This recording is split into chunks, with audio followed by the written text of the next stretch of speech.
So there's a lot to Miss Sarah Boone, okay? Like, there's a lot to her story. But at this time when she moved in with George, she had an ongoing legal fight over, like, her home situation. The place she had been living at was, like, trying to remove her. I don't know. It was an ongoing legal dispute.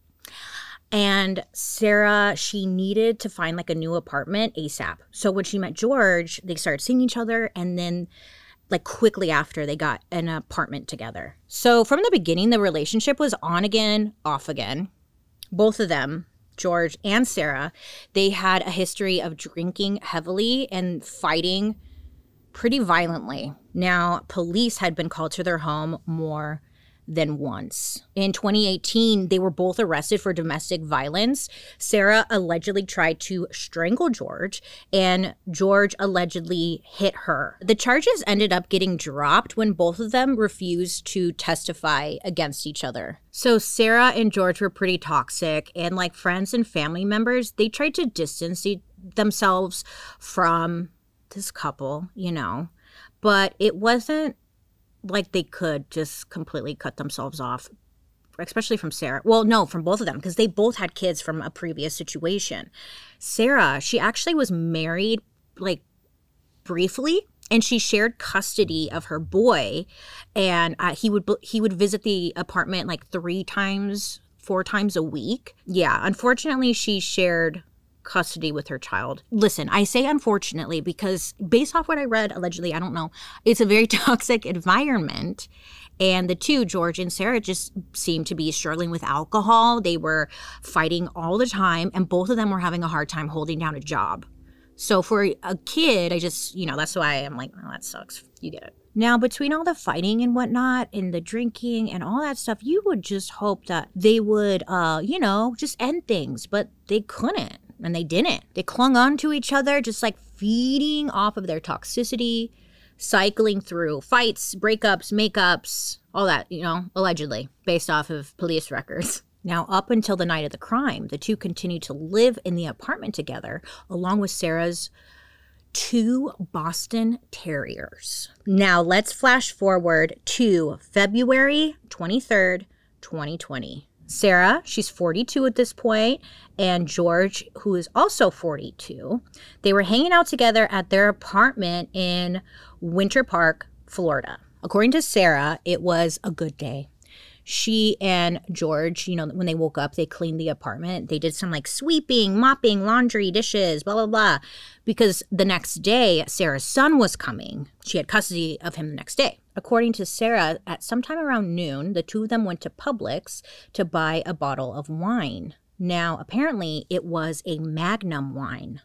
I know, which I learned about because I was like, what's that? I thought that was a condom. And it's not. Well, it is, but like Magnum wine is a wine. You guys are crazy, you winos. The Magnum is a wine bottle that contains the equivalent of 2 standard bottles of wine. So it holds 1.5 liters of wine, which is a lot. And it's a lot because Sarah and George, they were both pretty petite. They were like 5'2", 5'3", and around 100 pounds at the time. Both of them. George was like 110, barely. Sarah was like 100 and something. So they're petite, and that's a lot of wine. So once they got back to the apartment, they started drinking the wine. They're hanging outside on the porch. They're playing darts and just talking. And then in the afternoon, Sarah said that George went to Publix for like a second trip because they had run out of wine, and he went to go pick up more wine. He returned with another one of those jumbo wines.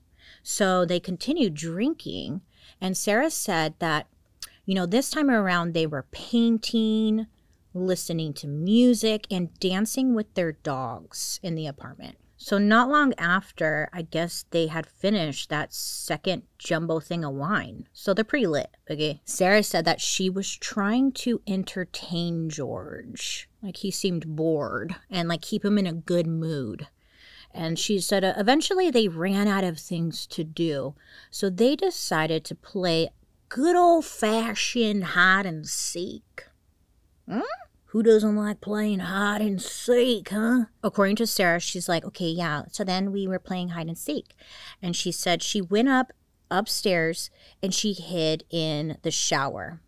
And she was up there waiting for George to come and find her. And she was getting kind of irritated because, like, he wasn't finding her. So she went back downstairs and she saw that George was just, like, sitting there on the couch, not looking for her. She's like, this is not fun. So Sarah's back downstairs, and I guess they're still on the topic of hide and seek. So according to Sarah, she said that she thought it would be funny if George got into the suitcase that they had lying around and, like, zipped him in it. She's like, wouldn't that be hilarious? Oh, my God. That's what she said they said. She said they said, wouldn't that be hilarious?